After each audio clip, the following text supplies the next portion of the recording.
There is, Bronwyn, for a lot of reasons, concern about our national sovereignty. Everybody seems to be picking on Australia at the moment. Europe's having a go at us and saying they won't trade with us if we don't change our emissions targets.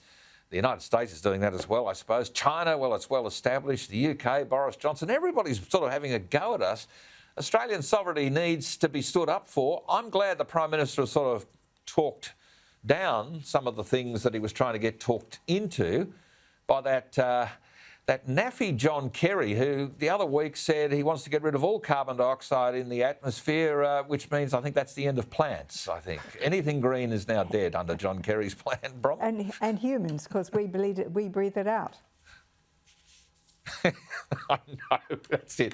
That seems to be the plan, but we are seriously having to deal with the China interruption on our relationships because they're influencing Europe and Britain and the US, I think. And of course, they've now said no to furthering our usual economic talks.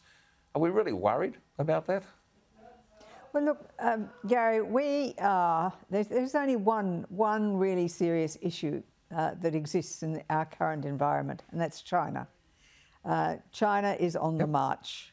Now, whether it's cyber attacks, whether it's growing its physical presence in our region of the world, whether it's attacking us at every opportunity, it is trying to make us an example of how it'll treat other people in the world if they don't bow the knee to the Communist Party of China. As for Boris Johnson telling us how to supply energy and power for our people, I'm here to tell him that the colonial era was long since past, and we make our own decisions for us. Yes, exactly. So, the bottom line is this: that we have to hold our heads high. We have to stand up for what we believe is right for our country, for our people. That means we have to provide for them. We have to give them energy. We have to give them food. We have to become more self-reliant so that we can start manufacturing here again. We've denuded so many of our people of skills that we have to really re-skill them. And we're seeing the extraordinary situation here, aren't we, where we've got low unemployment comparatively.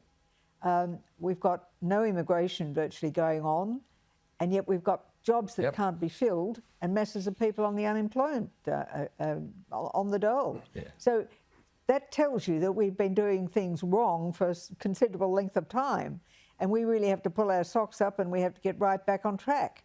And I come back to the same question again and again. We have to have cheap power in order for us to achieve much of that. So our sovereignty is something that we stand up for.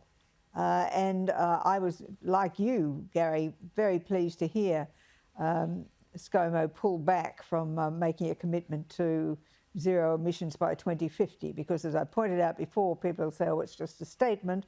Once it's made, it goes into the public service. They start developing policies, and it becomes a de facto thing in this country. Other countries may just dismiss it, but here, that's the way it works. So it was very pleased that he wouldn't buckle on that. And as for the spokesman for the United States on climate issues, I mean, you can't take him seriously, can you? He's really Ken, Barbie's boyfriend, isn't he? I mean, that's exactly what he looks like. That's a sexist comment, Bronwyn. Go to the corner, that's it.